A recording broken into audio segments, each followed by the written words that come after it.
What's going on, Port fans? Welcome back to another video on my channel, and today we're going to review Port Adelaide's round 6 clash against the GWS Giants in what was a very gutsy, a very hard fought, it was a dogfight basically, a win against the Giants by 17 points. It was a massive game with a lot of stakes on the line for the club, especially sitting at the top of the table. We need to get the job done, and boy did we stand up. It was gutsy, but we certainly did ourselves proud. So let's get right into this review and see how it unfolded. Right, so my tip for this week, I think Port Adelaide will actually get up by 17 points. Look, I think that's the first time I've got a tip right on this channel. So, yeah, I'm going to be bragging about that a little bit, but more so be bragging about that Port Adelaide got the job done against a team that is in finals contention, top 4 contention, and possibly premiership contention as well. When we fought out what was a pretty gutsy performance in the end, it was a as I said, it was a dogfight like performance. It was just little spot fires everywhere. There was continual pressure. There was continual a lot of aggressive nature about both sides, the way we went about it, and that was set by the tone of in the middle with Lysette versus Mumford. That was such an aggressive performance. And then we had Ebert run through, I think it was Perryman, literally stormed through him, almost killed him. That's how much this game was showing some aggressive nature and physical pressure around the footy as well. It was a hard-fought contest early on, not a lot of scoring happening in the first half. I felt as though across the whole day we were the better side. The third quarter in general was a bit scrappy, and, well, my frustration levels certainly were there. The toys went out of the cot a couple of times, no doubt about that. But nonetheless, the performance from the boys to continually grind their way through what was a pretty impressive GWS outfit, especially during that second and third quarter, we were able to hold steady and our composure in defence. Our team defence in general was awesome.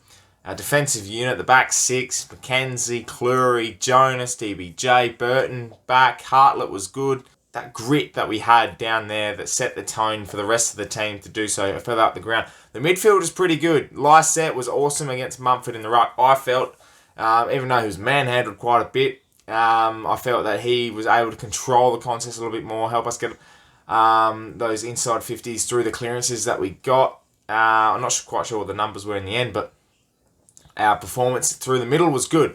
The only thing that obviously let us down, and a lot of people are saying this across all social media platforms, was our entrances inside 50. Now, when you've got 3 big tools like Marshall, Dixon, and Westhoff, yeah, there's a chance, a very high chance, they're going to take it up above their head. They've got good hands, all 3 of them. But when they're all attacking each other, and their hands are all, they're making one big massive hand pile going on in the air, and you've got fists coming from everywhere with the GWS defence of Davis and Haynes, there's not going to be a mark taken. I think it was till literally late in the third quarter when Dixon took that mark to kick a goal on the siren. We had 2 marks inside 50. The first one was Boak, who kicked the first goal of the game. Yeah, our inside 50s were wasted at times going forward. It was our smalls that are actually getting the goals. Obviously, Boak kicked the first one. Robbie Gray had a beautiful goal on the run as well. Carl Amon was very, very... Well, actually, I'll stick on Carl Amon. He was very, very good today. His performance, especially early on, set the tone with his run and his speed and his carry of the footy, and was able to set up a lot of inside 50s. Now, a lot of them didn't turn out to be scores, but he had a lot of inside 50s, and that created plenty more opportunities. Some we didn't take, a couple we did. And early on, especially around the contest too, he was a lot tougher in there and he was tackling well. And what helped a lot as well today was Kane Farrell's performance. We needed, some of our key players weren't exactly performing as well. Connor Rosie was a little bit quiet. He had his dash and his speed and his charisma around the ball, and it was still useful in parts, but not as much as he would have liked. Robbie Gray was the same. Once he went into the middle, he was crafty and created a lot of clearances and was able to get us out of jail a few times. Boak was quiet until the last quarter as well, and I'll get to the last quarter in a minute. But Kane Farrell's performance overall, he just built into the game nicely. His attack on the footy was good. He was that outside runner, but he also got inside into the contest. And it was just great to see one of these players that's probably in the bottom half of the 22, on the fringe, trying to make his way. He's a great story. And he was able to take on one of the better teams in the comp and utilise his skill. They don't rate him, GWS. They don't even know who Kane Farrell is. So when you've got a player like that taking the game on, they have no idea how to stop him because they have no idea who he is. And we saw in that last quarter, he bombed one from 70. They were targeting Hartlett, McKenzie, Burton. Had no idea Kane Farrell had a boot. Well, actually, no one knew Kane Farrell had a boot the size of 70 metres. That thing went 6 rows back. More direct, which will give him some opportunities. Can he hit up a lead? No, a little handoff. Sneaky stuff. Farrell, his kicking is a sight to behold. What a goal! I was like, amazed at his performance. One of the best today. And it's that core group of players now, that Houston, Farrell, Powell Pepper. You can throw in the likes of Burton, DBJ. There was a couple of others as well that have escaped my mind. But Butters, their performance on the day, Amon, their performances to be that core, the next crop of players that are coming through that bracket of 21 to 25 years old, they're just building. And they build. And they continue to build. And they're helping those experienced players. And as a collective, they are very, very connected. And you could see that after the match with the song and getting Kenny Hinkley involved. We're a very tight group. And I know they would have taken last week's loss against the Lions on the chin.